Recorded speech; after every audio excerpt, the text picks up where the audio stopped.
Let's just kind of talk about what you feel like y'all accomplished defensively during the off week. We have, I think, physically we had shorter and more intense practices. So I think we got a lot of good fundamental work, and we also, I think, didn't overdo it physically. Our kids needed a break. They got Monday off, and of course after Tuesday, Wednesday, Thursday, they got Friday, Saturday off from a physical standpoint. We had a good session today, a little bit longer than a regular Sunday. But they needed some physical rest, and we needed to just get a little bit of South Carolina base, and we needed some good crossover, going good on good. We got all that done, and I think it was a good open week. What do you see out of South Carolina? Just they're very talented. I'm very familiar with that side of the ball because a lot of those kids are older. I'm not as familiar with the defensive side. They're very young, but they don't have a weakness on their offense. They're good up front, a good receiver core, excellent tight end grouping. 3 running backs can play for anybody. The quarterback's a 5th-year guy who knows the offense in and out. Coach's son, great young man. They really, if you just look at the numbers, I mean, offensively they have played extremely well this year. They're at the top of the conference in about every statistic. I think they lead the conference in getting first downs. So that tells you moving football, and they're going to be tough to slow down. You see Davis, he seems like he's kind of getting back to the rhythm he was playing with last year. Yeah, I think he had some injuries last year, was in and out of the lineup. And 2 things have happened. Number one, they've got 2 guys who can come in and spell him a little bit easier. Wild's a really good player. And then the other, Sean, I recruited both of those kids a little bit.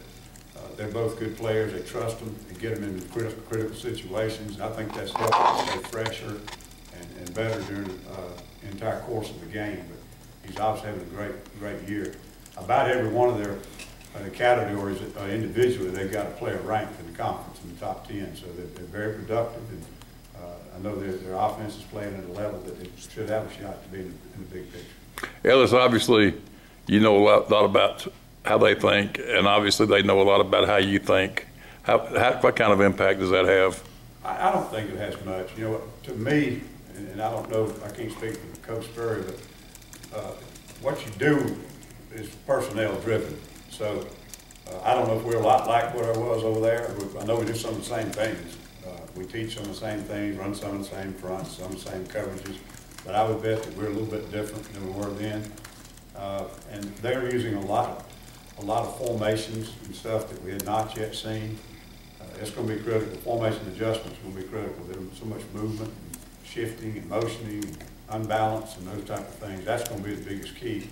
But they just, again, they've got a player in every position that can make a play. And so it's another one of these games where you can't take away one element and think that you got a shot to win it. They're balanced, and we've got to take away a lot of things. We'll have a chance to slow them down. What do you see out of Dylan Thompson, the quarterback? How far has he gone this year? Just consistency. He knows the offense. He knows where to go for football. Very few bad decisions. Most of the bad decisions he's made has been under pressure when he hasn't been protected. He knows what Coach Spurrier wants to do in football and where the read is and so forth in the passing game. And in the running game, as far as any kind of checks and things, I do most of it off the sideline. But he knows when they're in a bad play, and he knows when to look for help or make the check himself. And I think it's a big element of why they're so productive. Is he's the general on the field that can get it done. How is Justin Garrett adjusted to being back at the true linebacker? He's been really good. I mean, he played as well as the other guys did last game and didn't practice the whole week. So he's fine. There's a couple of things that pop up here and there about an adjustment or a key or something like that. I think he's going to help us a lot in that. What does he bring to the table for you guys and being able to move him back? Well, the biggest thing is his speed and quickness, and he's physical. But, he's a natural inside linebacker. We moved him to star, not knowing what the reason situation was. Of course, he's back, and he's not getting as many reps on the field as we think he should. You can't have Justin Garrett sitting on the sideline for 55 snaps. So we're just trying to find a way to get the best 11 on the field on any one play. The other thing I hope maybe you allow us to do is play a little bit too high man and other type things without taking him off the field, because he has been a dime linebacker. And if he can take that and play a tight end or a 4th receiver that we feel like he can handle with help over the top, now we can do that without substituting. That may help us down the road. I don't think it'll be anything this week, but it would help us down the road against some teams. Ellis, could he end up starting? Justin?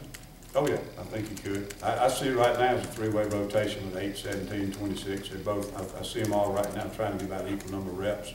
I think Swain and Trey have been solid. Justin right now is making a few more plays in there. Was there a time when you were at South Carolina you felt like that would end up being maybe your last job, that you would stay there, retire, and kind of settle down? Yeah, I mean, you know, that's my home. I grew up about 25 miles from my wife, grew up there. Our relatives are all still there. Yeah, it was an opportunity to be a head coach. I kind of got intrigued by that. The school I had worked at, and probably the only reason that I left was, you know, just to try that. I'm very happy. He's a great man, great coach, great place to live. 2 hours from the beach, 2 hours from the mountains, and about 20 minutes from Grandma. So it wasn't an easy trip when I pulled him out of there. My wife would never let me forget it. Does this game is it a little bit more special to you because of all those things? Not really. It's harder for me. You know, I just think it's harder to play against close associates and friends. But after 40 years, it's getting where I can't find a team that doesn't have one of my so I guess I'm getting used to it. But this is obviously hadn't been there 3 years ago. And there are a lot of players, not a lot that I recruited, but many players on that team I was involved in recruiting. And there are probably about 14, 15 of them that were actually playing when I was coaching. So, you know, it's a little bit more familiar than some of the other programs. But, you know, I've got really close friends at Alabama, Mississippi State, and everywhere else that we've worked together. And it's always kind of hard, but, you know, it's fun, it's competitive. There's no live bullets, and everybody can go home alive after the game. So Ellis, not quite as bad as the Civil War was, I guess. Sorry. Can you kind of compare Coach Spurrier and Coach Malzahn, just working with them, what they're like? Obviously, they're pretty innovative offensive guys, but personality-wise, can you just kind of compare them to? Well, from a management style, they're very different, you know, in the structure. But the one thing they have in common is both of them, I don't know if the right word's invented, but they invented their offense. That offense wasn't borrowed from this guy and that guy and this job I had 4 years ago and another guy taught me how to do this. Both of them took an offense that they saw as a vision, and they both have such a command for it because they know exactly what they want to do as soon as you do something on defense. When I used to coach against Coach Spurrier, you couldn't make halftime adjustments or bench adjustments. You better get it adjusted the next play. Because if you did something, took something away, it wasn't going to take him another series or halftime adjustment to get you. He knows his offense, he knows what to pull the trigger. If you take something away, he knows how you did it, and he knows what he's going to do to hurt that. So that's the two things that both of them do. They have a complete command of their offensive systems because they invented them. Do you feel you are what you are up front at this point? And what do you guys do even during the bye week to maybe see what you can do just with the four-man rush and develop those guys? We've tried to work on it. You know, we've worked on it quite a bit, and what we're doing is we're trying to get some guys that we can sub in there to put some extra speed on the field. Some of that has to be situational. If it's 3rd and 4, 3rd and 3, 3rd and 5 even, if you put the speed on the field, sometimes it won't hold up against a check run. So you've got to have them in a situation either score-wise or down a distance where you know you can do it. And they're developing, and I do think that our other package is giving us more variation and more pressure right now. But we tried to work on that. We've got some guys, Kenyon and Brandon King, got them some reps. They're really good edge guys. Just got to find a time that they can get on the field from a situational standpoint. How's Kenyon doing? I know he was banged up a little bit. He got banged up last week, so it slowed him down a little bit. Didn't get a full week of practice, but he's coming along good. He's learning our base defense, but the primary thing we see him for this year is a role player, hoping to get him in on a pass situation that we can get him some pass rush. Will you bring King in as a defensive end in the four-man front? He's learning. We're going to try to get him in there if we have the opportunity. He's no question the fastest off the edge we got. Yeah, that would be just as pass rusher, right? Yes. Not to make it unfairly about one guy, but Elijah Daniels is not a guy who we've heard a lot about this season. I know he's dinged up a little bit in the spring and a hamstring thing, but he came in as an Under Armour All-American, and part of that recruiting class of mine and Carl. Why haven't we heard enough about him here this season, and can he help generate that pass rush you guys look at? The biggest problem was his missed practice time. You know, we pulled a draw early in the year, and he got behind, and I think he's still trying to catch up with some of those older guys. Going to move him inside in the in more in the pass rush.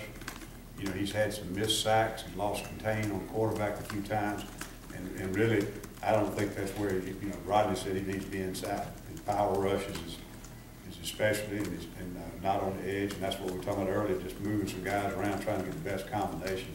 But I think those are the two things that hurt his production. He really hadn't had about 3 completely healthy weeks of practice, and he's a rep guy, needs all the work he can get as a young player. Ellis, what have you seen from Stephen Roberts? He hasn't really gotten as many opportunities as Nick has as a freshman, but you kind of grade what he's Yeah, he's coming along. He hasn't picked things up quite as quickly as Nick, and it goes back to his situation too. He missed some practice time with a minor injury, and it was during a time where a lot of the installations going in.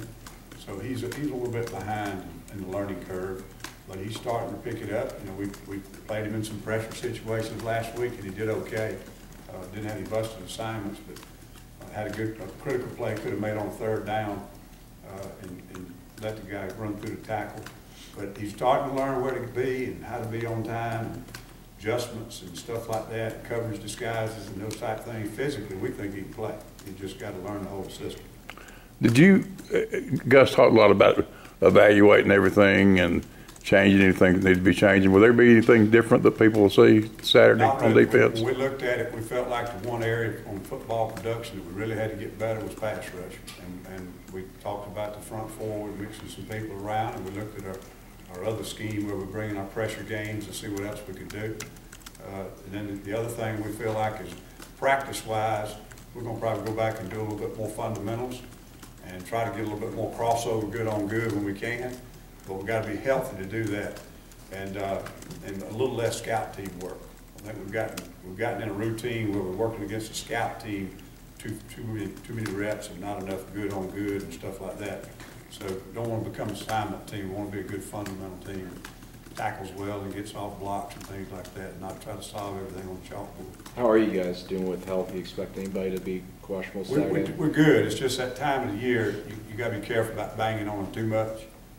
We're probably thinnest in the offensive line right now, and we're going to get them all back, but they're having to start practicing or either practice some without full contact just because of an ankle or a hip or something of that nature, a rib. So we haven't been able to do as much physical good on good as we'd like, but you have to be smart about it this time of the year. Ellis, I know earlier this year you mentioned that with Whitaker's kind of irritating knee injury, he's got to be limited during practice reps. Is that part of the reason it seems like in games, like, I mean, he's only got 3 tackles, and even though he's participating in all 6, I mean, is he still kind of at the level you guys want him to be at? He's playing okay. I mean, Jeff is definitely a run player for us. He's not a passing down player. He's had a decent season. He's behind those other guys, though. I mean, reps haven't been as frequent as Blackson and Gabe and Ben and Montravis, frankly, been a little more productive. But he's still playing. He's steady, dependable, giving us some good reps. All right. Thank you.